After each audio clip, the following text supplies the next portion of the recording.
waa galab jimco ah bisha mayna waa 18 sanadka 2018 waxaadna naga dhagaysanaysaan mawjadaha gaagaaban ee 16 iyo 19 mitirban iyo bogga VOA Somali.com. idaacadda galabta waxaa daadihinaya Sahre Cidla Nuur iyo anigoo ah Nuur Xasan Nuur.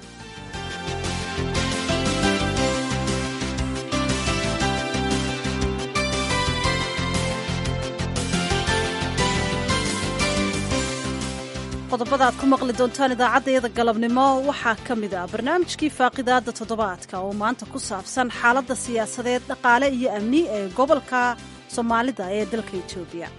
liyu booliskii ee loogu talagalay magaranaysaa deegaanka ayaa la nabadaynaya ayaa dadkii Soomaaliyeed lagu karbacay Itoobiya inay la dagaalanto maxaan ku dhahdaa saxaafadda iyo miidiyaha ay la dagaalanto dunida meelaha miidiyaha ugu hooseeya iyo xorriyadda gobolka ay tahay taa waan ognahay waxaan inay tii uma gobolkana gaadhay horumar baa la sameeyey ninkabaana bilaabay intii ka horreysa gobolka annaku ma lahay Soomaali gacanta uguma jirin kelilku waxa weeye Cabdi Cumar korkuu qabtay kelilkii wuxuu noqday kelil Soomaali leedahay cabdi intaa lagama dafiray oo qabtay waxaa sidoo kale maqli doontaan 2 qof oo ku dhintay daadad la sheegay in ay ka dhasheen roobab iyo duufaan xooggan oo garaacday xeebaha Soomaaliya. wallahi qof wanaagsan baa ummadda u siman nin qab weyn ma ahayn waa nin dadka ku dhex jooga bulshada soo dhex gala meelaha lagu sheekaysto iyo meel walba jooga dadka baasaboor Soomaaliya wata ama baasaboor ajnabi ah dhulkii tegaya aad buu caawin jiray fiisaha u siin jiray. waxaad maqli doontaan goordhow allaha u naxariista ee qunsulkii safaaradda Jabuuti ee magaalada Washington DC oo geeriyooday allaha u naxariista Ciise Daahir Buraale. barnaamijkii amuuraha islaamka iyo qodobo kale ayaad dhagaysan doontaan balse marka hore ku soo dhawaada warkii caalamka.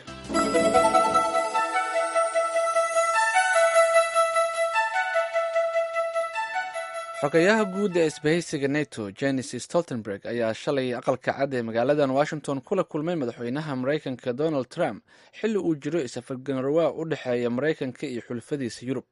Trump ayaa toddobaadkii hore dhagaha ka fureystay baaq ay u soo direen hogaamiyayaasha Yurub kadibna ka baxay heshiiskii nukleerka Iiraan ee sanadkii 2015. dalalka Britain, France iyo Jarmalka oo wax ka saxiixay heshiiskaasi ayaa ku adkaystay in ay sii wadi doonaan heshiiska nukleerka Iiraan oo dhigayay in Iiraan ay joojiso barnaamijkeeda nukleerka taas oo ay ku bedelatay Tehran in laga qaado cunaqabataynta dhaqaale ee ay saareen reer galbeedka.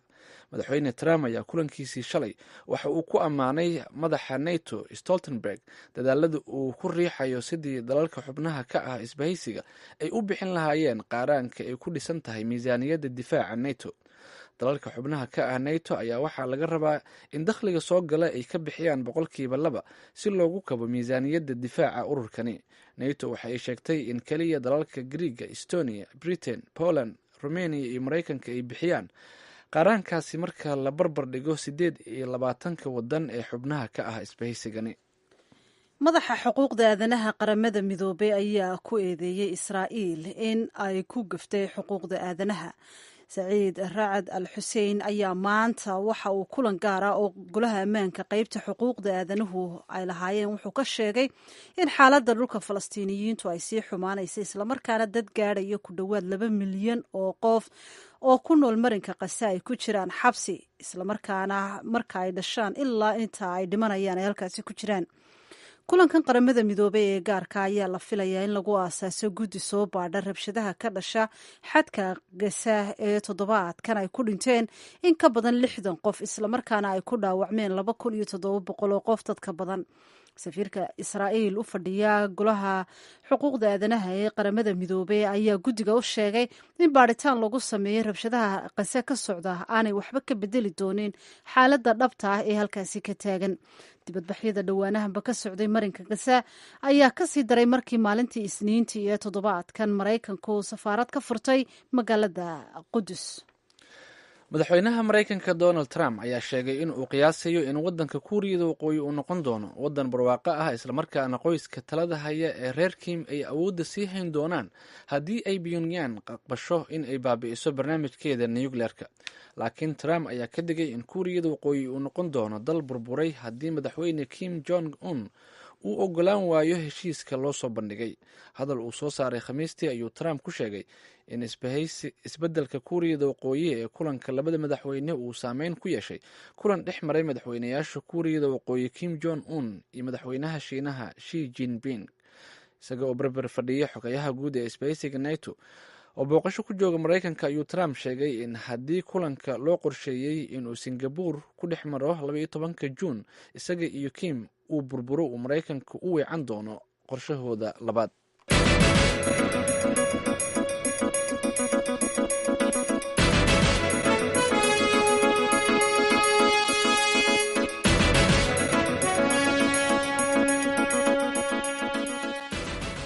galab wanaagsan iyo jimco barkhadeed ayaanu dhegaystayaal idin leenahay meel kasta oo aad nagala socotaan. wararka ka imanaya Puntland ayaa sheegaya in 2 qof ay dhinteen mid kalena la la'yahay kadib markii uu daad qaaday. daadkaasi oo ka dhashay roobab xooggan oo ilaa xalay ka da'ayay deegaanada maamul goboleedka Puntland. roobabkan ugu dambeeyey ayaa la aaminsan yahay inay ka dhasheen duufaano xooggan oo halis ku hayay xeebaha waqooyiga Soomaaliya, Yemen iyo qaarkood laga cabsi qabo inay gaadhaan dhinaca Jabuuti. Ibraahim Xasan Daandure ayaa haddaba roobabkaasi iyo daadadkii ka dhashay iyo khasaaraha ay geysteen wuxuu ka waraystay wariyaha VOA Faadimo Yaasiin Jaamac. Ibraahim Daandure aad ayaa u mahadsan tahay. muddo asbuuc ku dhow ayaa deegaamada Puntland waxaa ka curtay roobka guga si weyn ayaa dadku ugu qabowsaday. hase ahaatee biyaha kasoo fatahmaya togoga dulmara wadada laamiga ah ee isku xirta Boosaaso iyo Garowe ayaa waxa ay sababeen in ay xanimaan isu socodka gaadiidka. shalay bacdal asrkii waxaa dhacday gaari nooca raaxada ah oo ka baxay magaalada Boosaaso oo ay saaran yihiin 5 nin ayaa toga Yalho oo qiyaastii 50 kilomitir u jira magaalada Boosaaso. markay isku dayeen inay ka gudbaan ayaa biyihii la tageen. 5taas nin 2 waa dhimatay, 2 iyaga oo kooma ku jira ayaa la helay. ninna raq iyo ruux waa la la'yahay. dhinaca kale taliyaha saldhigga booliiska degmada Carmo Cornel Ibrahim Jigane oo aan khadka telefoonka kula xiriiray ayaa ii sheegay in toga Turdur oo degmada Carmo cirifka ku haya ay iminka ku xaniban yihiin labadiisa dhinac gaadiid gaaraya 500 oo gaadiid ah oo ay dad dhinaca Garowe ka yimi iyo kuwo dhinaca Boosaaso ay ilaa iyo shalay ku xaniban yihiin. waxa uu kaloo ii sheegay toga Buraan in gaadiid ay ku xaniban yihiin. wuxuu ii sheegay labadaas toga Buraan iyo toga Durdur inay 2 gaari xalay ay kula tageen biyuhu lagana badbaadiyo dadkii balse ay gawaaridii la tageen. waa gartay ma kuu sheegay in hadda uu jiro wax dadaala oo gaadiidkaasi aad ii sheegtay inay halkaas ku xayir yihiin la rabo in loogu soo bixiyo? wallahi biyaha oo togoga ka yaraada maahay gaadiidku ma gudbi karaan. meelaha kale ilaa iyo hadda fatahaaduhu ay khasaare u geysteen? Ibrahim VOA waxa ay la xiriirtay deegaamo kamid ah Puntland. tusaale ahaan degmada Caluula ee gobolka Gardafuul waxaan kala xiriiray taliyaha laanta cashuuraha gobolka Gardafuul Maxamed Carays. waxa uu ii sheegay in biyaha badda kusoo fatahmeen guryo ku xeeraa qooriga degmada Caluule roobka kadib balse dad aysan waxyeello soo gaarin. roobkuna iminka uu ka kacay. sidoo kale waxa aan khadka telefoonka kula xiriiray taliyaha gobolka Sanaag Bari ee Puntland gaashaanle dhexe Cabdirasaaq Faarax Warsame. waxa uu ii sheegay in roobku uu ku daay ilaa iyo xalay waxyeellana uu u geystay xoolo gaaraya 100 ku dhow. sidoo kale waxaan khadka telefoonka kula xiriiray taliyaha qaybta booliiska gobolka Karkaar Axmed Muuse Jaqanaf. wuxuu ii sheegay in roobku si caadi ah ugu da'ay balse ay saameyn ku yeeratay wadada isku xirta Boosaaso iyo Garowe oo gaadiidku ay xaniman yihiin. waxaan kaloo la xiriiray gudoomiye ku-xigeenka degmada Balididin Iftiin Shire Xolod oo aan khadka telefoonka kula xiriiray. waxay ii sheegtay in maalintii 5aad uu roob ku da'ay oo ay ku adkaatay in dadku ay suuqa u adeeg tagaan. waxay ii sheegtay biyaha togad siido inay kusoo fatahmeen degmada Balididin isla markaasna ay waxyeello u geysteen guryaha. haatana roobku uu ka kacay wax dad ah uusan wax u geysan. roobku si caadi ah ayuu u da'ay ayaamihii hore Ibraahimow. dadku waxay aada caqabad ugu noqotay oo keliya biyaha kasoo fatahmaya togaga oo gaadiidka safarka ah xanima iyadoo lagu jiro xilligii xagaabaxa. waa tahay marka aan ka tagno roobabkaas da-ayo duufaanta bal xaaladeeda iga warran. markaan ka hadlayo puntland maalinnimadii shalay ayaa wasiir ku-xigeenka wasaaradda arrimaha gudaha cabdullaahi xaashi khoob deero waxa uu v o a u sheegay in xeebta laasqoray aageeda ee raacsan gobolka sanaag bari puntland ay biyaha baddu waxyeelo u geysteen kadib roobab da-ay gaadiid kalluumaysi meelo badan baan xiriir la sameeyey wax duufaan ah iyo wax dabayl ah laima sheegin marka laga reebo roobka da-ay. taasi waxaa ahayd wariyaha v o eda faadimo yaasiin jaamac oo khadka telefoonka ugu warramaysay ibraahim xasan daanduray. halkaad naga dhegaysanaysaana waa v o a washington. dhinaca kalena roobab dabaylo aan badnayn watay ayaa ilaa xalay ka da-ayay inta badan magaalooyinka somalilan, kuwaas oo keenay in dadka ku nool magaalooyinka xeebaha ay ka durgaan badda. roobabkan oo ka da-aya gobolka sanaag ayaa waxyeelo gaarsiiyey agabkii kalluumaysiga ee deegaanka laasqoray, iyadoo ay jiraan xoolo ay roobkani deegaankaasi ay ku dileen. sidoo kale isu socodka magaalooyinka qaarkood ayay roobabkani xanibeen. warbixintan waxaa magaalada hargeysa ka soo diray wariyaheena barkhad maxamuud kaariye. duufaano iyo roobab iswata ayaa xalay magaalooyinka somalilan ka bilowday fiidkii, meelaha qaarkoodna saqdi dhexe. sida ay sheegayaan wararka ka imanaya gobolada ee v o a helayso, magaalooyinka somalilan badankooda ay magaalooyinka waaweyn iyo kuwa xeebaha ku taxani ka mid yihiin, waxaa dul hoganaya daruuro madow kuwaasoo qaarkood ay ilaa xalay roobab ka da-ayeen. magaalooyinka saylac, boorama, wajaale, gabiley, hargeysa, berbera, sheekh, burco ilaa gobolada sanaag iyo sool ayaa roobab qaarkood dabayla-aan sidaa u xooganayn watay ay ka da-een. magaalooyinka xeebaha ayaa sidoo kale roobku ka hayaa dhinaca badda, taas oo keentay inay baddu kacdo. dadka ku nool deegaanada qaarkood oo kalluumaysatadu ka mid tahay ayaa ka digtoon oo aan badda u dhowaanin, iyadoo meelaha qaarkoodna kacsanaanta baddu ay keentay inay biyuhu soo durkaan, sida uu v o a u sheegay guddoomiyaha hay-adda u diyaargarowga aafooyinka iyo kaydka raashinka somalilan faysal cali sheekh. geesta kale roobabka laxaadkooda ayaa ka da-ay magaalooyinka xeebaha gobolka sanaag iyo sidoo kale magaalo xeebeedda laasqoray, sida uu v o a u sheegay cali xuseen maxamed oo ku sugan magaalada badhan oo khadka telefoonka igu waramay. cali xuseen waxa uu sheegay in ilaa xalay roobabku ka da-een deegaanadaasi, walow maanta duurku dhowaadkii roobku ka joogsaday dhinaca bariga, haddana uu weli hayo dhinaca badda. khasaaraha roobabkani geysteen ayuu cali ku sheegay burburka ilaa 12 laash oo kuwa kalluumaysiga ah oo ay lahaayeen dadka kalluumaysatada ee deegaanka laasqoray. sidoo kale waxa uu sheegay in dadka deegaanku ay badankoodu ka baxeen guryaha, iyagoo naftooda uga cabsi qaba in duufaanta iyo roobka iswataa ay dumiyaan. walow aanu jirin khasaare nafeed, haddana ilaa iminka inta la ogyahay waxaa jira xoolo ay roobabka deegaankaasi ku laayeen. dhinaca kale isu socodka magaalooyinka laasqoray iyo badhan ayaa cali xuseen v o a u sheegay inuu istaagay kadib markii daadad ku jireen jidka isku xidha labada magaalo, taas oo keentay in gaadiidka badankoodu ay go'doomaan, iyadoo wakhtigan lagu jiro wakhtiyadii dadku ka xagaabixi jireen meelaha xeebaha ah. walow dadka qaarkood cabsi awgeed oga baxeen guryahoodii, haddana ilaa hadda lama sheegin wax gurmad ah oo dadkaasi gaadhay. guddoomiyaha hay-adda u diyaargarowga aafooyinka iyo kaydka raashinka somalilan faysal cali sheekh ayaa warayso arrintani kaga hadlaya uu shalay siiye v o a. waxa uu ku sheegay in duufaantani la saadaalinayo inay socoto 5 maalmood, taas oo uu sheegay in haddii aan laga gaashaamin keeni karta khasaare naf iyo maalba leh. waxaanu uga digay dadka degan magaalooyinka xeebaha ah inay muddadaas u dhowaadaan badda, isagoo dadka kalluumaysatada ah iyo agabkoodaba ugu baaqay inay badda ka fogaadaan si aan khasaaro u iman. isu socodka magaalooyinka iyo goobaha godanka ah ama dooxyada ah ayaa sidoo kale uu jeediyay in dadku ka digtoonaadaan. hay-adaha ka howlgala somalilan ee gargaarka ayaa sidoo kale kulan ay shalay isugu yimaadeen oo faysal cali sheekh sheegay inay meel isla dhigeen sidii loo taakulayn lahaa dadka haddiiba khasaare yimaado. barkhad maxamuud kaariye, v o a, hargeysa.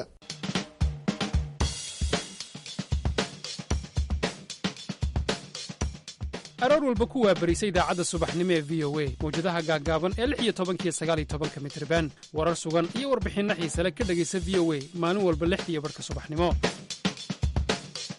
doodda dhallinyarada waxay tabanayaan iyo waxay tiigsanayaan ka dhegaysa barnaamijka dhallinyarada maanta maalin walba 1:00 duhurnimo.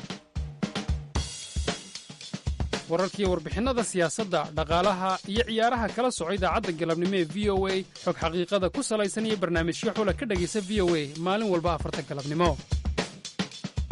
aweyska washington, wicitaanka dhegaystaha, faaqidaadda toddobaadka, dhakhtarka weydii iyo kuwo kaleba waxay ka mid yihiin barnaamijyada ka baxa idaacadda fiidnimo ee v o a kala soco mawjadaha gaagaaban 16 iyo 19 mitirban. dhegaystaha idaacadaha tooska hay dhaafaan waxa uu si fudud ugaga bogan karaa isagoo waca telefoonka uu lambarkiisu yahay 425-585-1503 ama booqda boggeenna internetka ee voa somali com.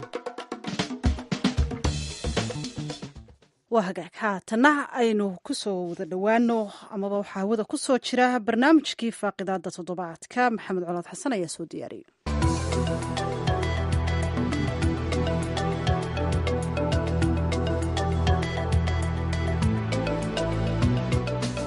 gobolka soomaalida etoobiya ee loogu yeero ogaden waa gobol ay ku nool yihiin malaayiin soomaali ah. taariikh ahaan dhulkaasi soomaalida etoobiya waxaa si weyn loogu xusuustaa dagaalkii xukuumaddii milatariga ahayd ee soomaaliya ee maxamed siyaad barre iyo xukuumaddii mengistu etoobiya ku dhex maray sannadkii kii laakiin sannadkii kii kadib waxa uu noqday dowlad goboleed ay soomaalidu leedahay oo loo yaqaanay gobolka shanaad ama zon 5. aad ayay dadka gobolka wax ka qoraa ugu kala aragti duwan yihiin tirada saxda ah ee soomaalida ku nool, iyadoo tirakooba la sameeyey sannadkii kiina lagu eedeeyey in si ulakac ah hoos loogu dhigay tirada dadka soomaalida ee gobolkaasi. dadka ku doodayey in tirada soomaalida hoos loo dhigay ayaa qabay inay ka badnaayeen 7 ilaa iyo 9 milyan oo qof, laakiin lagu sheegay wax ka yar 4 milyan oo qof. dadka ka faallooda arrimaha gobolka ayaa qaba in mar walba xaaladda ammaan, dhaqaale iyo siyaasadeed inay ku xidhan tahay hadba siyaasadda guud ee waddanka etoobiya. doctor ismaaciil maxamuud qodax waa aqoon-yahan ka soo jeeda gobolka soomaalida etoobiya, maraykankana bara ka ah. horta marka ugu horeysa aad baad umahadsantihiin inaad fursaddan qaaligana siiseen. marka labaad, saaad og tahay etoobiya waxaa soo maray taarikh ahaan 3 dowladood oo kala gedisan. waxaa jirtay dowladdii hayle silaase ee imperialada ma garanaysa oo ka dhaxashay dowladdii minilig. taasi waxay odhan jirtay anu waxaan matalayaa waxay christianity bay ku dhisnayd. waxaa keliyaata iyagu dadka kale oo dhan ee qoomiyadaha kala gedisan etoobiya waxba uma ogolayn. waxaa ku xigtay taasi bergigii wuxuu yidhi siday u bedilaan magaranaysaa qaabkii oo magaranaysaa dowladdan dhexdhexaadka ee afka qaalaad lagu tilmaamo centralized stateka. iyaguna waxay yidhaaheen waxaan nahay socialist baan qaadanay oo waxaan u bedilay dhibaatadii ka dhexaysay qoomiyadaha dhexdeeda. waxaan u bedilnay wax la yidhaaho class dabaqadaan u bedilay. way soo socoto waxaa yimiday 1991 dowladdan iminka ee federaalka. dowladdan federaalkuna iyagu waxay yidhaheen anagu waxaan qaadanay sidaan federal system baan qaadanay. laakiin dhibaatadu waxa weeyaan tan iyo ma garanaysaa waktigii la aasaasay dowladda ethiopia waxaan la yidhaaho nation state ee lagu tilmaamo. dhibaatadu waxa weeyaan dad waxaa jira xagga inta dhexda ee ka yimaada xaggan dhibaatada oo ku salaysnayd dadka sida matalan soomaalida oo kale, cafarta, gaambeelaha, even oromada haba yaraata waxba looma ogolayn. dowladaha aan sheegay kala gedisana sida matalan hayle silaas oo kale wuxuu qaatay qaab ma garanaysa dadkii oo dhan unacan waxa iyagu dadkiisa reerkiisaoo kale uu ka dhigo. kolka haddaan soo gaabiyo waxa weeyaan dhibaatada ugu weyn maanta ee dadka soomaaliyeed haysata waxaa ka mid a kolkii ay federaalka dowladdan EPRDF-ta ay qaadatay waxay ku salaysay 8 ma garanaysaa kala gedisan oo xisbi.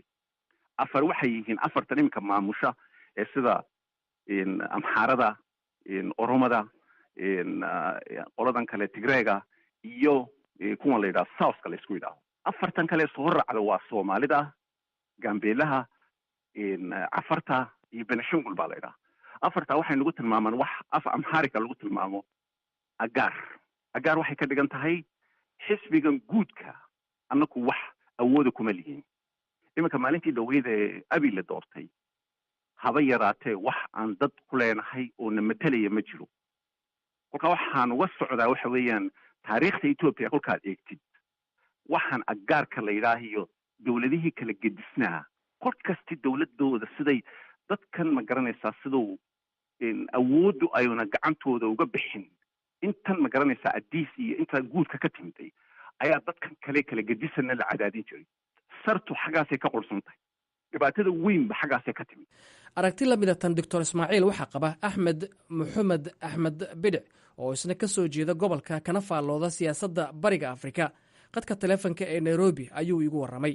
walaal aad iyo aad baad u mahadsan tahay. xaaladda siyaasadeed iyo dhaqaale iyo amni markii aan kasoo bilowno xilligii ay isbedeladii Ethiopia ku yimid oo kala dambeeyay taariikhda Ethiopia markii la yiraahdo waxay ahayd tii ugu horeysay intuu dalba ahayd oo xilli salaasi wixii ka horeeyay ahayd oo dadkii dalkaba annaga la ahayd tii kale waxay ahayd midista xaalmarid iyo maxaan ku dhahdaa dictatorship ahayd oo taasina waxay ahayd in militariga la xoogayo caqliga dadkana lala dagaalamo. tii kale waxay ahayd in uu Malasanaawi iyo xisbiga EPRDF ay qabsadeen dalka, taasina authoritarian bay ahayd oo waxay ahayd dadka annaga waxaan yeesanayna annaga waxaan idin qabanayna idinku annaga adeeca oo taasina waxay raadisaa aqoonsiga dadka ka hesha ayay raadisaa. xukunka marka isbedelkaasi markuu guud ahaan Ethiopia ku dhacay gobolka Soomaalida halkaasi waxay iska yarahayd xilli dowladda Soomaaliya ay soo burburtay dadkuna una jirin aqoonyahan fara badan oo ku dhex milmay dalka Ethiopia. marka sidii loo baahnaa loogama faa'iideysan, hase yeeshee xukuumadii ku-meel gaarka ahayd si fiican ayaa loo dhex galay waxaana la dhisay dowlad ku-meel gaara. kadib nasiibdarra waxaa dhacday inay hadal oo dagaal ay dhacay isaga oo ay dhaqaale ahaan isbedeshay nabadgelyo ahaana markaas ay roon tahay wadanku uu roon yahay ayay jabhadahaasi baxeen. jabhadahaas markay baxeen intaa ka dambeysay oo dhan waxaa dadka dhiiggiisa lagu banaystay barnaamijka la yidhahdo security ayaa lagu banaystay dadka dhiiggiisa oo horumarkii lagula dagaalamay oo maxaan ku dhahdaa nabadgeli wax walba wuxuu ku istaagay barnaamijka nabadgelyo la yidhahdo oo ilaa iyo hadda xukuumadda jirtay ay ka dhalatay hay-adihii ammaanka ee wadanka ka jiray ay ka dhalatay ilaa iyo hadda xukuumadda.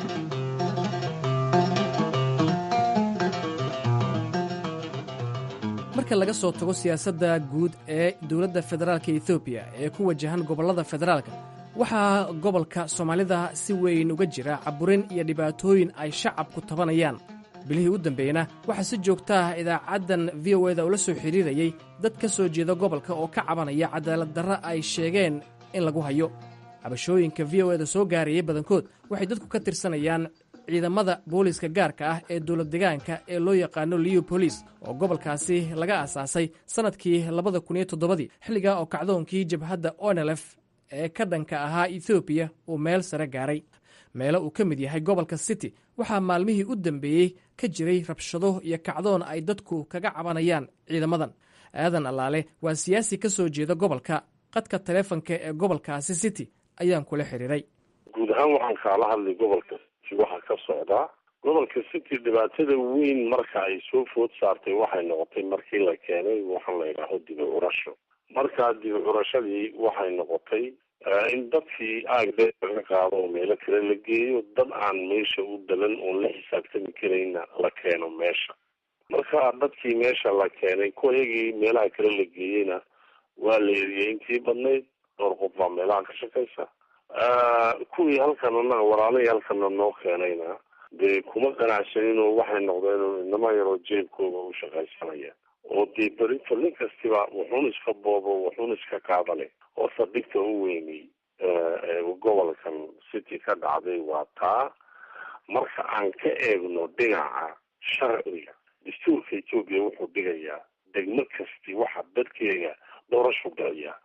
doorashada degmo kasti dadkeega yaa loo doortay inay maamulaan ama dee si xaqaa kusoo baxaan ama doorasho saxa inay kusoo baxaan, laakiin dadkii doorashay kusoo baxeen layidhi iyaa loo doortay inay maamulaan.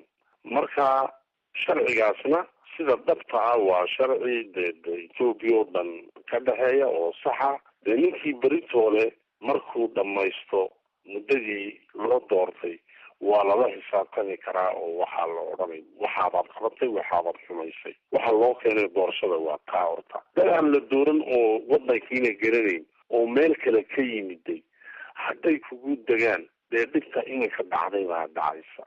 annaga dhinacayaga dadkeegu dad iska urursan baan nahay dhinaca Soomaalinimo. xeer yar baan leenahay oo dee kala dambeyn yar la oo lagu kala baxo.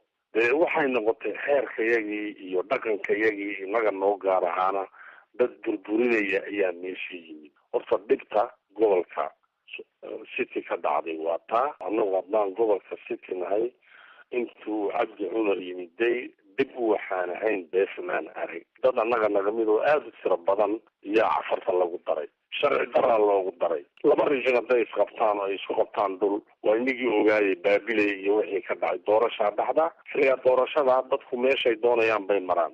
xilliga annaga horta dhibtaa buu noo keenay oo dib weyn ah. midda kale u daran niman liu boolis la idhaaho oo anshaxun oo maad aragtay waxba aanan ka heshoonin, oday aan ka heshoonin, islaan aan ka heshoonin iyaa dhulkeegii la keenay.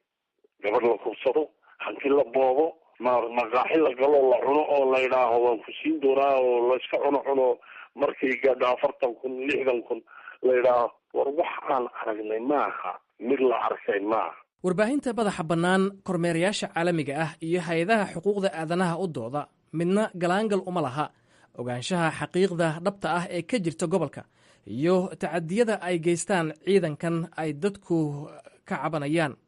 sanadkii 2008 ayaa ciidankan lagu wareejiyey cabdi maxamuud cumar oo xilligaa mas-uul ka ahaa hoggaanka ammaanka ee gobolka. 2010 ayuu cabdi cumar madaxweyne ka noqday dowladdegaanka, welina ciidamadaasi liyu boliis si toosa ayay isaga u hoos yimaadaan. waa kan doctor ismaaciil maxamuud qodax mar kale. dagaalada meelaha ka socda ee welibana gaaska laga helay siday ma garanaysaa waagii chineeskii lagu laayay awgeed ayaa waxaa la sameeyey waxaa la yidhaha liu poliskii ee loogu talagalay ma garanaysaa deegaanka ayaa la nabadaynaya ayaa dadkii soomaaliyeed lagu karbashay. xaggaasay dhibaatadu ka dhalatay. waxyaabaha hay-adaha xuquuqda aadanaha u dooda ay ku eedeeyaan ciidamadan gaarka ah ayaa waxaa ka mid a dadka oo la iska xiro iyadoo aan sharci loo marin, jirdil, kufsi iyo weeraro ay kaga aargudanayaan ciidamadani dadka deegaanka ee ka hor yimaada, iyadoo la xirxiro ehelada kuwa maamulka naqdiya ee qurbaha ku nool. axmed maxamed axmed bidic ayaa qaba in maamulka soomaalida ethoobiya uu la qabo siyaasadda guud ee caburinta xorriyadda hadalka ee ay ku dhaqanto dowladda federaalka ethoobiya. taariikhyan waxaynu ognahay etoobiya inay la dagaalanto maxaan ku dhahdaa saxaafadda iyo miidiyaha ay la dagaalanto oo dunida meelaha miidiyaha ugu hooseeya iyo xorriyatul qowlka ay tahay. taa waan ognahay. waxaan leeyahay tii unbaa gobolkana gaadhay because of umaynan baranin dadku dad la qabsaday maaha inay saxaafadu ninka haddii ruuxa la caburiyo wuu bixi oo qoriga intukaasoo duurka gelaya, laakiin hadduu hadlo weligii uu iska hadlo ruuxan waxaa laga yaabaa inuu ka ciilbaxo, intuu iska ciilbaxo mar walba ay meersigaasi. marka waxaan is leeyahay waxaa u sababa kow etoobiya oo aan taariikhiyan laguba aqoonin miidiyaha iyo maxaan ku dhaha xorriyatul qowlka inuu badan yahay aan lagu aqoonin. laba, isaga oo ay systemniyadii kala dambeeyey ee jiray aynan dhisinba institutionno madax banaan oo si caadiya fikradooda u cabiri karaya ee keliya ahayd xukunka seed u aragtaa, haddii xukunka aadan taageersanayna waad tegaysaa ama waad xidhmaysaa ama waad dhimanaysaa. marka laga soo tago amniga, waa sidii dhaqaalaha iyo nolosha dadka gobolka. su-aashaasi waxaan weydiiyey buux xuseen cumar oo ka mid ah siyaasiyiinta mucaaradka ethoobiya ee gobolka, xildhibaan mar soo noqday kana tirsan xisbiga Somali Democratic Alliance Force. qadka Addis Ababa ayaan kula xiriiray. gobolka soomaalida etoobiya dhaqaale iska daayee noloshii dadka halis gashay. dadku kolkuu degan yahay ay nabad jirto ee dawlad jirto oo xeer jiro ayuu dhaqaaluhu yimaadaa. xeer kama socdo, dhaqaaluhuna sidaas uu weyd u yahay. haddii uu jirana waxa weeyin wax dadku ay taaban karayaan ma aha. waddankii xeer mare. dadka taageersan siyaasadda dowladdegaanka soomaalida ethoobiya ayaa qaba in gobolka uu 5 sannadood ee ugu dambeysay uu horumar ku tallaabsaday, gaar ahaan xagga amniga, dhaqaalaha iyo horumarka kaabayaasha dhaqaale. dadkaasi waxaa ka mid ah dayib sheekh cabdi oo ka mid a aqoon-yahanka gobolka ka soo jeeda ee ku nool dalka sacuudiga. 5 sano ugu horreysay waxay ahayd habeyn isku hagaajin, ciidan dhisid, waxsiilid. waa garan kartaa dowladdan oo kala daadsan oo dowladda qudhigeedu maamulka qudhigiisa uu ka mid yahay dadkii ka dhigiyay xiriirka kala saarid, kala shaandayn. 5 sano aan garan karnay inaan ku bixin karno. waxaan dhihi karnaa 5 sano ee ugu dambeysay ayuu si wanaagsan walaal maxamed u tallaabsaday. hawlaha uu maanta ku tallaabsadayna dee waan garan karnaa cid walaal ay ka qarsoon tahay ma jirto. ruux isagu diidan oo aan laga qaadicin kari mooyaane dee 5 sano waxa uu ku tallaabsaday ita dawladaha walaal horey u maray baana ku tallaabsan jirin xaqiiqsaytawi. 5 sano mataqaanaa waxaasoo mashaariica laguma samayn karo. 5 sano bulshada laguma wacyigelin karo inay ka koox kala soo baxaan. 5 sano intaasoo jaamacada laguma samayn karo. 5 sano marka wax aan hal iyo laba kaaga taaban kara maayo. wax aad u banaan. siyaasiga buux cumar laftiisa waxa uu ka mid yahay dadka qaba in isbeddelkaasi dhacay ee ka dhacay gobolka aan la dafirin. horumar baa la sameeyey, ninkaabaana bilaabay. intii ka horreysa gobolka anna kuma lahay.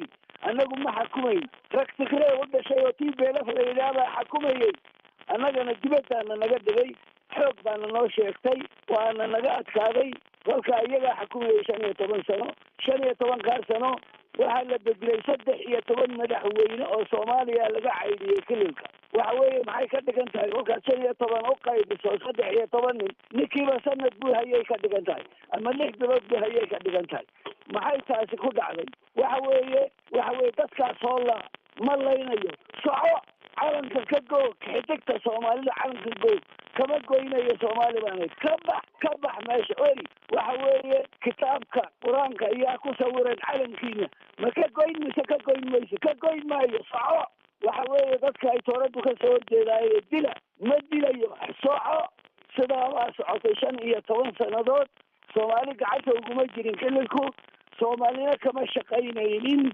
Soomaalina madax kama ahayn waan ku cadaynayaa taasi waxa weeye Cabdi Cumar korkuu qabtay kililkii wuxuu noqday kilil Soomaali leedahay cabdi intaa lagama dafiray shaqaalihii u eriyey kilil ka shaqaynayay Ethiopia u eriyey shaqaale Soomaali buu ku bedelay dalkeed buu kililkii helay horumar waxbaa laga sameeyey ninkaasi waxa weeye uu qabtay wax laakiin dawladda federaalku waxay leedahay waxaa la yidhi abeesa waxay leedahay ilmaheeguna leh haddaba isbeddelka ka jira gobolka maxaa sabab u ah waa kan doctor Ismaaciil oo ka jawaabaya dawladihii kala gedisnaa ee sidaan kolkii horeba idhi Ethiopia ka mid ahaa matalan dawladdan ugu dambeysay iminka meesha ka talisa ma garanaysaa federal systemku waxay kaga gedisan yihiin kuwii kale haba yaraatee wax dawlad goboleed ma garanaysaa sida waxaan kilil lagu tilmaamo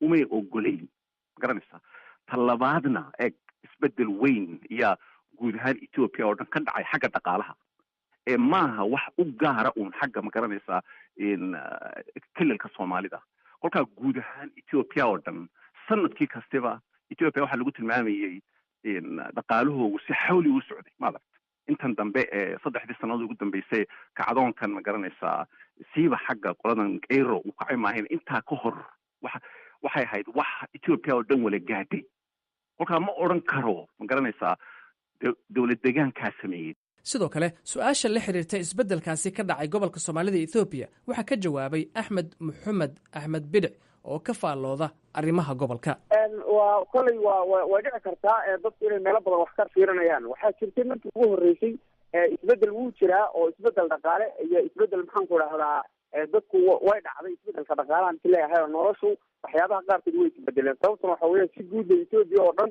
ayaa waxaa dhaqaalaheedu sare u kacay sala urakacaasi marka gobolkan oo mar walba dadka u dhaqdhaqaaqa ay ku hadli jireen inayna waxbarasho lahayn inayna wadooyin lahayn inayna biyo lahayn isagoo laga duulaya aragtidii dadweynaha waxaa laga jawaabay waxyaabo kamida oo inay wadooyinku sidii hore ka fiican yihiin dawladu inay sidii hore ka badan yihiin ma odhan karo way ka taya badan yihin lakin ay ka badan yihiin baan ogahay nabadgelyadu inay sidii hore ka fiican tahay oo waayahan dambe ay nabadgelyo sidii hore ka fiican oo dagaaladu ay ka yaraadeen inahaas waa jirtaa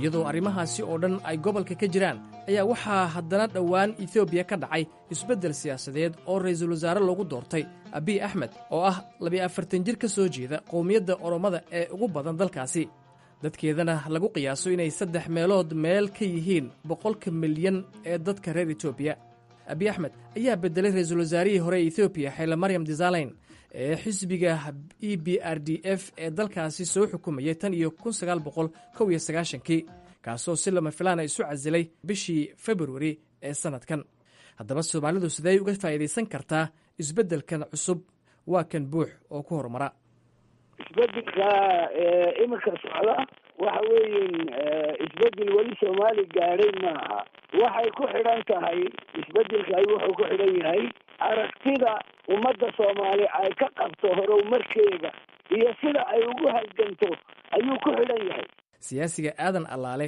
ayaa isna aragtidan qaba waxa la yidhaha dib u qorasho in Soomaali laga daayo taas oo in laga daayo waa ku in maad aragtay doorasho xalaala loo sameeyo dadka oo nin kasta meeshiisii laga doortay uu maamulkeega hayo midda kale waxaan odhan lahaa arrin waxaanu dan ka weyn baa jirta waxa weeye haddaan Soomaali nahay deegaankii Soomaalida deegaankii soomaalida xaq iyo xaquuq waxaan etoobiya ku lahayn ma hayno waxaan nahay deegaanka u ballaaran ama ka koowaad ama ka labaad midkii doonaa la yidhaahde dul ahaan tir ahaan 7 milyan dadaan nahay waxa weeyaan waa deegaan maaragtay ku yaala dhul istiraatiijiyada oo badihii sidaa u eegayo soomaaliya ku xiran oo jabuuti ku xiran markaa maanta waxaa soomaali aan odhan lahaa halkan aan ka sheegi soomaaliya hawleyn baa ku taalla inaad dhexdaada aada samaysato urur ku matala oo aada u dhan tahay oy reer ka maqnayn inaad samaysato oo nidaam aada samaysato inaad la gorgortanto etoobiya oo xaq iyo xaquuq waxaad lahayd aad hesho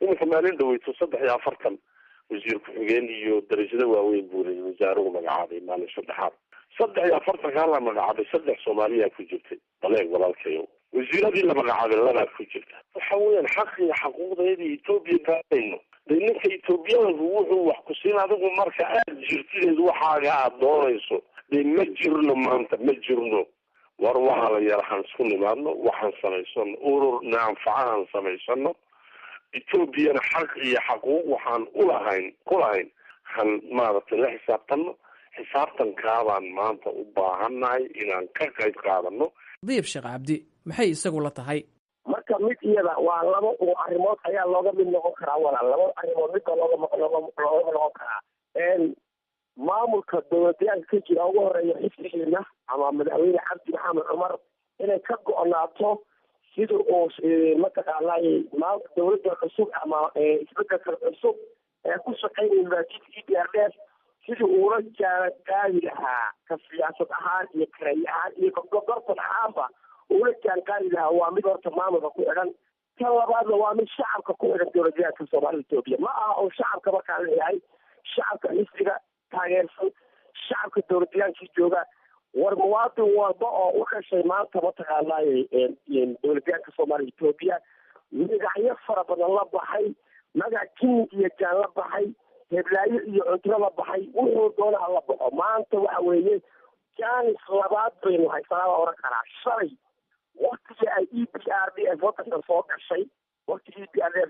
gashay haddii aynu ku ururi lahayn hal xisbi ama WSDP aan qaadan lahayn ama OLF aynu qaadan lahayn maanta waxaynu la qaysan lahayn dadkeena wax la qaysan lahayn awoodna way u yeelan lahayn maanta inaan isku soo sharaxno ra-iisul wasaaraha xisbiga EPRDF maanta meelna baryotareena ka mid noqono oo ballakoodana looma qabteene maanta xaqayna awoodeen waa la soo bixi lahay sababtoo ah shacabka saddexaada ugu badan bay unahay dhul ahaana dhulka ugu badaanan Ethiopia ay sheegatay Ethiopia ahal inaga ahaa dhulka Ethiopia laleeyahay magaca Ethiopia geliyaal waa Soomaali baa ay ka dhigantahay dhulka ugu badan baa leenahay marka muwaadiniinta u dhashay dowlad deegaanka ee ka soo jeeda waxaan odhan lahaa jaanskana waa jaanskii labaad war haliska daayo mataqaana kala qaysanaanta fikradan yaryar ee mataqaana aadka u maangaaban maxayba iyo maamulka u hebel ay tahay waxaa hala joojiyo hala eegaan odhan lahaa mataqaana mabda'a guud hala laga midoobo magaca Soomaaliyeed hala hogaamiye cabdi cumar ra'yigiisana ha lagu raaco taas baa maanta lagu faa'iideysan karaa labada arrimood xisbiga oo mataqaana oo ku socdaba indhika ra'yigiisa ku socdo iyo shacabka meel walba uu joogo oo ra'yiga qaato oo hal go-aan la wada qaato axmed bidac ayaa isna aragtidan qaba aad iyo aad baad ugu mahadsan tahay su-aashaas ayaa ugu muhiimsan baan isleeyahay waxaa laga faa'iideysan karayaa isbedel guud baa Ethiopia ka dhacay dadka Soomaalidii waxay uga faa'iideysan karayaan iyagoo ka faa'iideysanaya khibradda muddada dheer ee waddanka hadda sidii hore si ka badan ay ugu dhex jireen isaga oo ay ka faa'iideysanayaan isbedelka Ethiopia ka dhacay waqtiga intuu kasoo wareegay xukunkii uu sawdka maxaan ku rahaa uu soo galay koonfurta ugu soo wareegay oo qoomiyadii dadka ugu tirada badnayd ah waxaan odhan karaya waxaa laga faa'iideysan karayaa in la sameeyo national reconciliation process ama heshiisiin guud oo dadkao dhan lagu sameeyo dadka Soomaalida way kala arsuwanaadeen ururada la kala taageeray waxyaabo fara badan intaa la sameeyo processka labaad in shirweyne la qabto dadku ay isugu yimaadaan oo la isku weydiiyo dadka aqoon-yahankiisa iyo caqligiisa iyo culimadiisa iyo waxgaradkiisa iyo ganacsatadiisu sidee ayaynu uga faa'iideysan karnaa hal maskaxna aynan ka imanin aragtaas badan oo la ururiyey ay ka timaado si degdegana barnaamijkaas looga tallaabo qaado taas ayaan isleeyahay waa looga faa'iideysan karahayaa ugu dambayntii waa kan doctor Ismaaciil oo su-aashaasi ka jawaaba waxa kaliyaadkee dawa ee Soomaalidu maanta kaga bixi karta waxa weeyaan Soomaalideenna ku waxbay yeelin intay Soomaalidu wala fadhiistaan iyagoo magaca soomaalida ka duulaya. dastuurka etoobiya wuxuu dhigayo xaqooga magaranaysa xaqeega inaan la fadhiisano oon magaranaysaa la goorgoortano oon xaggaa ka helan u baahnay. dastuurkun haddii magaranaysaa lagu sameeyo waxa la yidhaha implementation sida nimankan kale oromada amxaarada dadkan kale kadisan annaguna xaqayga oon heli. intaa ayaan dhegaystayaal ku soo koobaynaa barnaamijkeennii faaqidaadda toddobaadka oo aan toddobaadkan ku eegaynay xaaladda siyaasadeed dhaqaale iyo amni ee gobolka soomaalida etoobiya. waxaa naga xusuusina inaan isku daynay inaan mas-uuliyiinta dowladdegaanka etoobiya oo aan qaarkood la xidhiirnay si aan barnaamijkan fursad ugu siinno ay qaarkood ka gaabsadeen kuwo kalena aan heli weynay. intaaan barnaamij midkan oo kale ah ku kulmayno waa maxamed colad xasan oo idinku dhaafaya sidaa iyo nabadgelyo.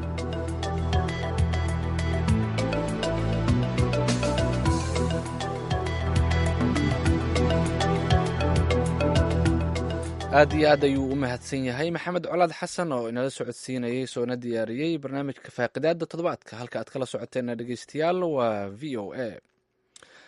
allah u naxariistee waxaa shalay gobolka virginia ee duleedka magaaladan washington ku geeriyooday ciise daahir buraale oo ahaa qunsulkii safaaradda jabuuti ee magaaladan washington. ciise oo ku geeriyooday da-da 65 sano ayaa maanta oo jimco ah la aasaya. falastiin axmed iimaan ayaa warbixintan kooban nooga diyaarisay taariikhda marxuum ciise daahir buraale. allah u naxariistee ciise daahir buraale waxa uu ku dhashay magaalada cali sabiix ee dalka jabuuti sanadkii 1952 bishii juun.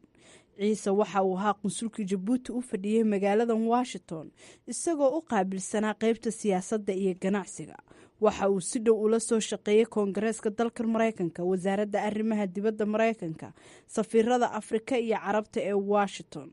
inta badan howshiisu waxay ahayd xoojinta iyo waxwada qabsiga u dhexeeya dowladiisa jabuuti iyo maraykanka. waxaa kaloo uu ka shaqayn jiray sidii maalgashadayaasha shisheeyaha ay maalgelin ugu samaysan lahaayeen suuqyada jabuuti, adeegyada bulshada iyo kuwa gaarka ah. allah u naxariistee ciise waxa uu qeyb weyn ka soo qaatay barnaamijka loo yaqaano AGOA ee kobcinta fursadaha afrika, kaasoo ahaa heshiis ganacsi oo u dhexeeya afrika iyo maraykanka. safiirka jabuuti u fadhiya washington iyo kanada islamarkaana ah wakiilka joogtada ee qaramada midoobay maxamed siyaad ducaale ayaa fariin uu soo dhigay bartiisa twitter-ka. waxa uu kaga tacsiyadeeyey geerida ciise buraale isagoo sheegay in ay tebi doonaan. maxamed maxamuud hami waxay saaxiibo ahaayeen isku dhow. allah u naxariistee marxuum ciise wuxuu ka waramayaa aqoontii uu u lahaa iyo heerka kala duwan ee waxbarasho iyo shaqo ee uu soo maray. anagu waan soo wada kornay ilaa iyo yaraantii, inkastuu 2 sano dugsiga iga horreeyey waxaan kusoo wada barbaarnay magaalada boorama iyo jabuutiba. wuxuu marxuumku ka dhammaystay iskuuladoo dhan dugsiga hoose dhexe wuxuu ku dhammaystay boorama, dugsiga sare wuxuu ka galay camuud, jaamacaddana wuxuu tegey jaamacadda lafoolu ka baxay, macallin buu noqday. haddana wuxuu soo digo rogtay jabuutina 5 sano aan wada joognay. 1989kii anuu aan ka imid 84 isna waxaa loo soo bedelay oo shaqo ka bilaabay wasaaradda arrimaha dibadda jabuuti. halkan baa lagu soo qoray, waxaa la keenay United Nationka ayuu ka noqday first secretary. ka bacdina waxaa loo soo magacaabay qunsul Washington DC ilaa hadda uu ka geeriyoonayo. allaha u naxariistee ciise waxa uu howsha diblomaasinnimo soo bilaabay sanadkii 1988 isagoo wixii wakhtigaasi ka dambeeyana ka howlgalayay dalkan maraykanka. hami ayaan mar kale weydiiyey waxa uu ka tilmaami karo shakhsiyaddii allaha u naxariistee ciise buraale. wallahi qof wanaagsan bahaa, ummadda u siman, nin qab weyn maahayn, waa nin dadka ku dhex jirahaa, bulshada soo dhex gala, meelaha lagu sheekaysto iyo meel walba jooga. dadka baasaboor soomaaliya wata ama baasaboor ajnabiya dhulkii tegaya aad buu caawin jiray, fiisaha u siin jiray. allah u naxariistee marxuum ciise waxa uu ka mid ahaa dhegeystayaasha VOA isagoo sidoo kalena saaxiib la ahaa wariyaasha iyo maamulka idaacadda.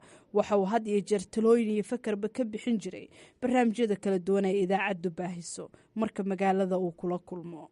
allah u naxariistee ciise buraale waxa uu ifka kaga tega xaas iyo 5 caruura. dhammaan asxaabta VOA waxay mar kale tacsi u dirayaan eheladii iyo qaraabadii uu ka tego allaha u naxariistee marxuum ciise daahir buraale. aad iyo aad ayay u mahadsan tahay falastiin axmed iimaan oo inala socodsiinaysay warbixintaasi ku saabsan rabbi naxariistii jannaha ka waraabiya geerida ku timid qunsulkii dalka jabuuti u fadhiyey magaaladan washington. halka aad nagala socotaan waa v o a.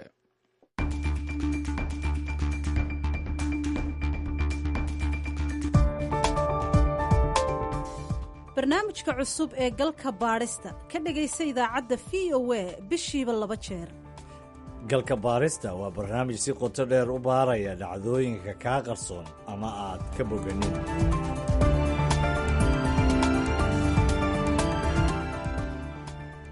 galka baadhista wuxuu soo gudbiyaa xogta hoose ee dhacdooyinka, wararka ka qarsoon dhegaystayaasha amaba ay doonayaan inay wax ka ogaadaan si ay macluumaad dheeraada uga helaan.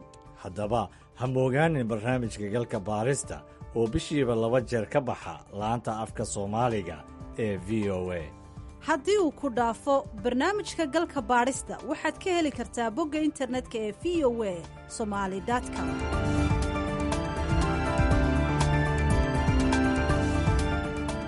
haatana dhegaystayaal ku soo dhowaada barnaamijkii amuuraha islaamka waxaa soo diyaariyey xuseen barre aadan.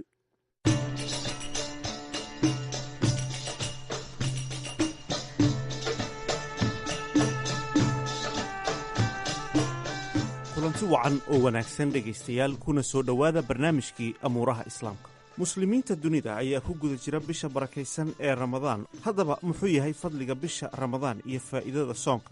waxaa arrintaasi faahfaahinaya sheekh cabdulaahi nuur abulfadli oo ah imaamka masjidka al-sunna ee magaalada st paul ee gobolka minnesota. bishan waa bil fadli badan.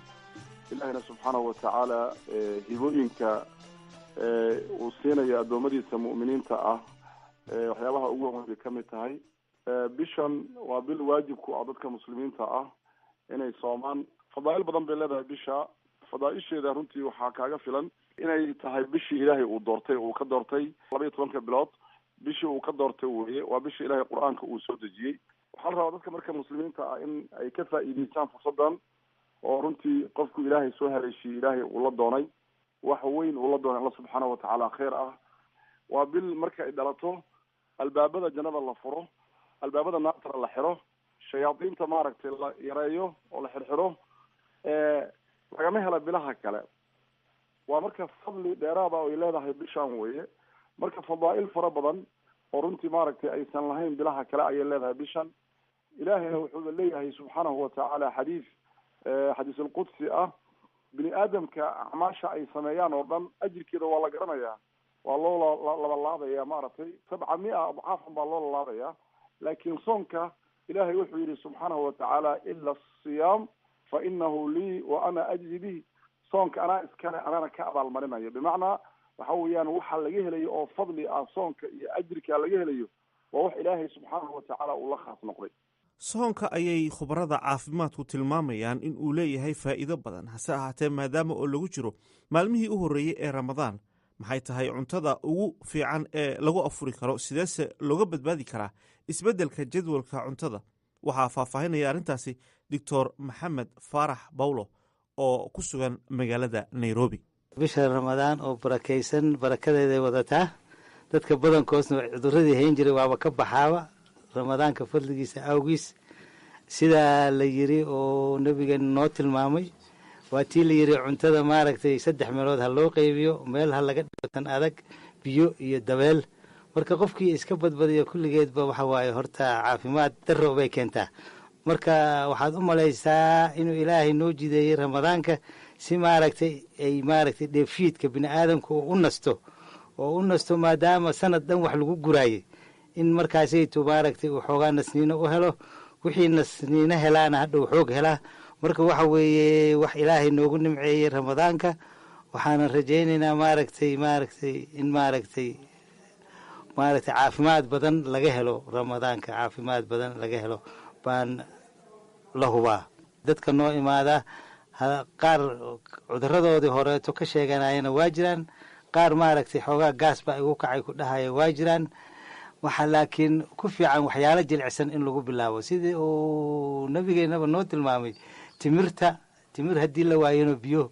marka waxaas in lagu bilaabo waa maaragtay u fiican. cunto jilicsan sida suubka oo kale, sida maaragtay waxyaalo culus, iyo soomaalida say u badan tahay waxyaalahan basbaaska leh iyo maaragtay kabaab iyo sambuusa iyo waxaas, anigu nina kulama taliyeen. laakiin cunto fudud oo maaragtay sida maraqa iyo maaragtay waxyaalahaas fruitiska in lagu bilaabo baa aniga ila tahay inala fiican.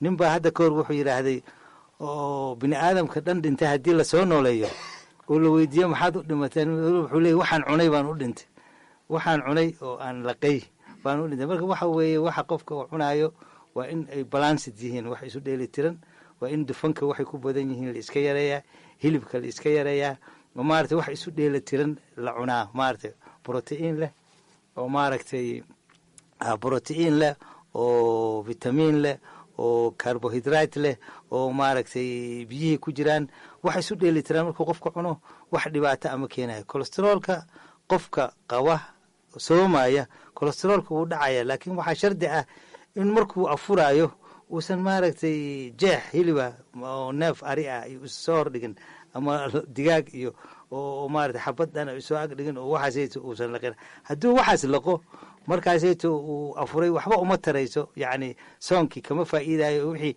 kolesterool ka yaraan lahaa kama yaraanayo. laakiin hadduu si caadi ah wax u cuno oo weliba yareeyo waxaasayto uu ka faa'iidaysto, kolesteroolkiisi hoos buu aadaya, waa la hubaa. dhinaca kale waxaa jira in 10 maalmood ee ugu horreeya ramadaanka ay dadku buuxiyeen masaajidda iyagoo u xiise qaba cibaadada. hase haatee waxaa dhacda in maalmaha dambe ay yaraato xamaasadaasi, sida uu sharaxayo sheekh abulfadl.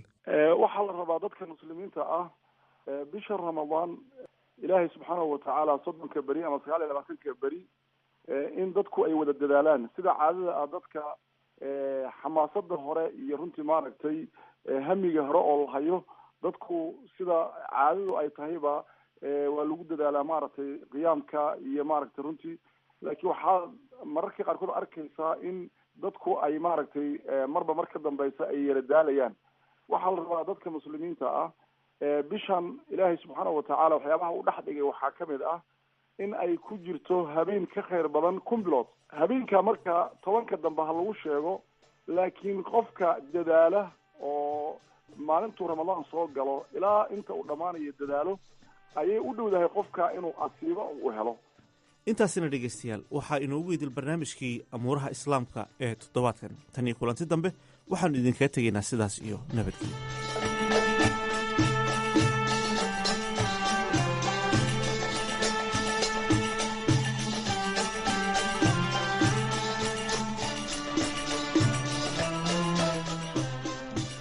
aad buu mahadsan yahay xuseen barre aadan oo inala socodsiinayay barnaamijkaasi ee amuuraha islaamka. halkaad nagala socotaana waa v o a washington. haatana qodobadii wararka ugu waaweynaa nuur xasan nuur bal hayna xasuusiyo.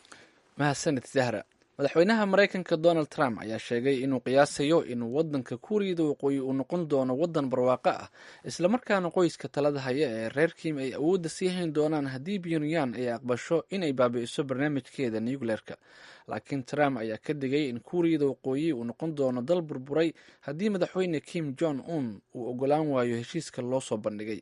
hadal uu soo saaray khamiistii ayuu trump ku sheegay in isbeddelka kuuriyada waqooyi ee kulanka labada madaxweyne uu saameyn ku yeeshay kulan dhex maray madaxweynayaasha kuuriyada waqooyi kim jong un iyo shiinaha shi jinping. isaga oo barbar fadhiyey xogayaha guud ee isbahaysiga nato jenis stoltenberg oo booqasho ku jooga maraykanka ayuu trump sheegay in haddii kulanka loo qorsheeyey inuu singabuur ku dhex maro 12 bisha juun isaga iyo kim uu burburo uu maraykanka u weecan doono qorshihiisa labaad. madaxa xuquuqda aadanaha qaramada midoobey ayaa ku eedeeyey israa'iil inay dadka falastiiniyiinta duudsiisay xuquuqdooda aadanaha.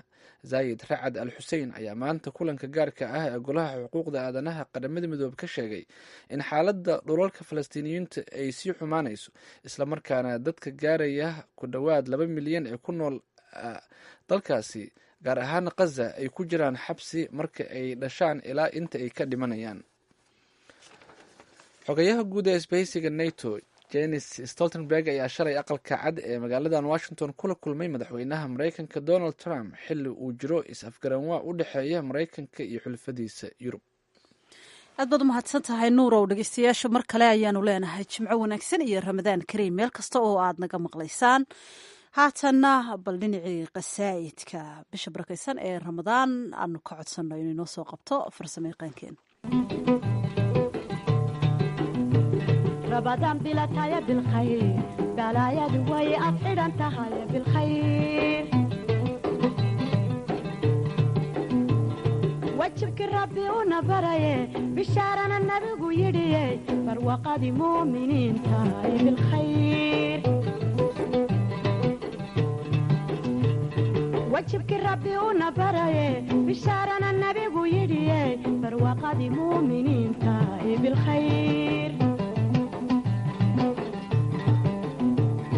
addoonka soddonkada beri intuu ballan qaaday sooma ilaa boqorka abaalmarin addoonka soddonkeda beri intuu ballan qaaday soomaal ilaa boqorka abaalmarin addoonka soddonkeda beri intuu ballan qaaday sooma ilaah boqorka abaalmarin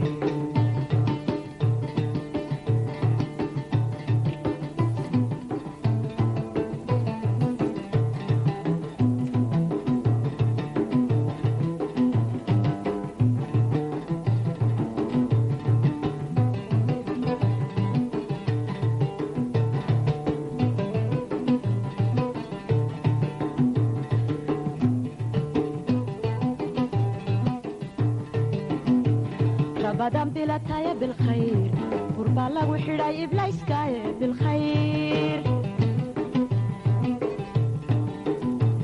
رمضان بلا تايا بالخير قربا لغو حراي إبلايس كايا بالخير دقدو ربي جانو بحيه بشارنا النبي ويدي مسلم كوبير رقايا بالخير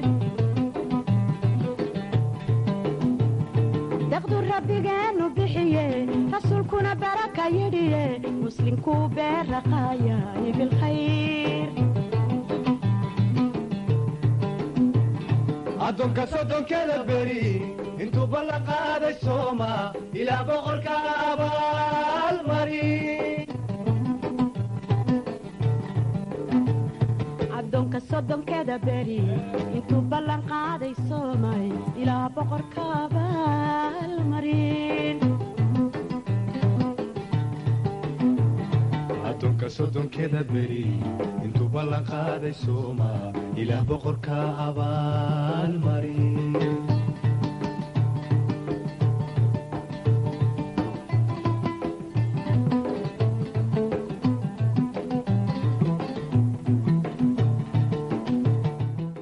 qasiidadaasi rabadaantaanu ugu talagalnay ayaanu kusoo gabagabaynayna idaacadeedii galabnimo intaynu mar kala kulmayno dhammaanta iyo dhammaantii waxaanu idin leenahay sidaa iyo ramadaan kariim jimco wanaagsan رمضان بلا تايا بالخير بنتي بربالة يدي بالخير رمضان بلا تايا بالخير بنتي بربالة يدي بالخير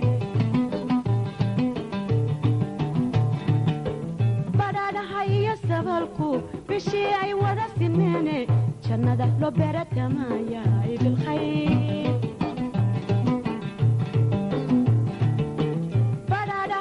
sabalku bishii ay wada sinmeene jannada loo beeratamaayaay bilkhayr